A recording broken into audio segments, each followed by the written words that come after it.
Assalamualaikum warahmatullahi wabarakatuh. Di sini perkenalkan nama saya Maulijan Sabikram, NIM 23210095.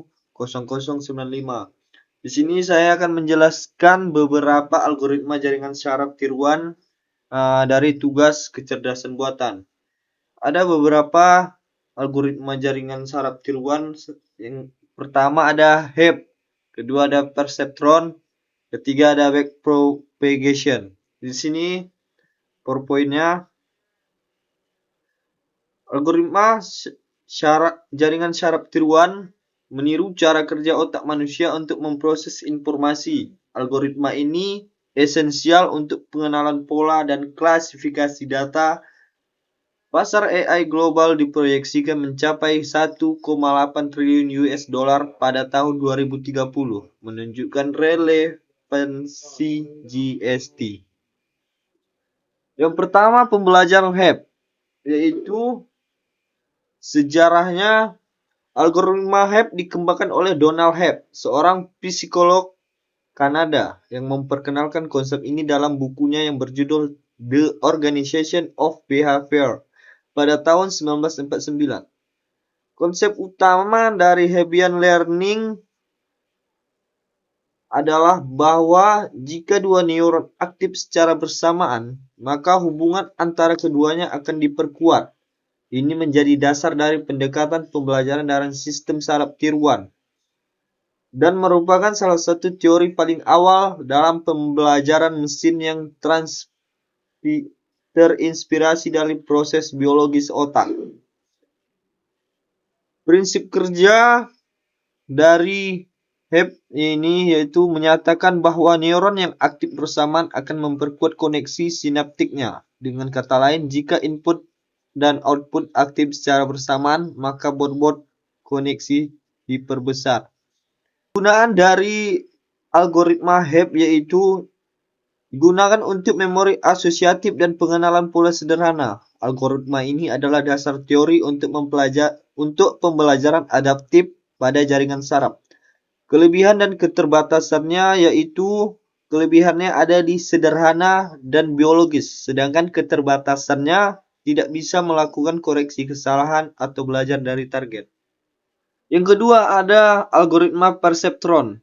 Sejarah dari algoritma perceptron adalah algoritma perceptron diperkenalkan oleh Frank Rosenberg pada tahun 1958 sebagai model pertama jaringan saraf tiruan yang dapat belajar dari data berlabel. Proyek ini dibiayai oleh Angkatan Laut AS dan dikembangkan di Cornell. Perceptron mendapatkan perhatian besar karena kemampuannya melakukan klasifikasi, tetapi juga dikritik karena hanya bisa menyelesaikan masalah linear. Struktur dan fungsinya, perceptron terdiri dari lapisan input dan output neuron pada fungsi aktivitas berupa step function. Mekanisme dan aplikasi perception yaitu cara kerjanya menerima input, mengalihkan dengan bobot menjumlahkan lalu melewati fungsi aktivitas. Bobot diperbarui berdasarkan kesalahan antara output prediksi dan output sebenarnya. Kegunaan dari algoritma perceptron digunakan untuk klasifikasi binar sederhana seperti AND atau OR. Kelebihan dan keterbatasannya dapat belajar dari data berlabel. Keterbatasan tidak bisa menyelesaikan masalah non-linear seperti XOR. Aplikasinya, pelopor dalam mengenal karakter optik awal dan implementasi gerbang logika dasar. Contoh gerbang logika yang dapat diimplementasikan ada AND, OR, dan NOT. Selanjutnya ada algoritma backpropagation, revolusi deep learning. Sejarah dari algoritma ini pertama kali dijelaskan oleh Paul Werbos pada tahun 1974, namun baru terkenal setelah dikembangkan oleh Rummel Hart, Hinton, dan Williams pada tahun 1986. Algoritma ini memungkinkan jaringan multilayer dilatih secara efektif menggunakan prinsip turunan atau gradient. Prinsip kerjanya terdiri dari dua langkah utama. Forward pass untuk menghitung output dan backward pass untuk menghitung error dan memperbarui bobot.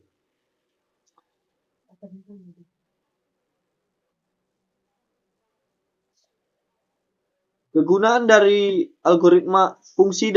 fungsi aktivitas dari algoritma backpropagation biasanya menggunakan sigmoid atau ReLU atau TEN. Kegunaannya melatih deep neural network untuk berbagai aplikasi, pengenalan wajah, teks, suara, dan lain-lain. Kelebihan dan keterbatasan pada algoritma ini. Kelebihannya dapat menangani hubungan non-linear dan kompleks. Keterbatasan rentan terhadap overfitting dan finishing gradient. Kesimpulan dari semua algoritma ini yaitu HEP memperkenalkan konsep dasar plastisitas saraf dan pembelajaran asosiatif. Perseptron membawa kemampuan klasifikasi linear dan menjadi fondasi GST modern. Sedangkan backpropagation memungkinkan pelatihan GST multilapis dan kompleks, inti dari deep learning. Kemajuan AI pada sekarang, ketiga algoritma ini memberikan kontribusi vital pada kemajuan AI yang kita nikmati hari ini. Mungkin sekian penjelasan dari beberapa algoritma yang saya jelaskan. Mungkin sekian. Terima kasih. Wassalamualaikum warahmatullahi wabarakatuh. Ya.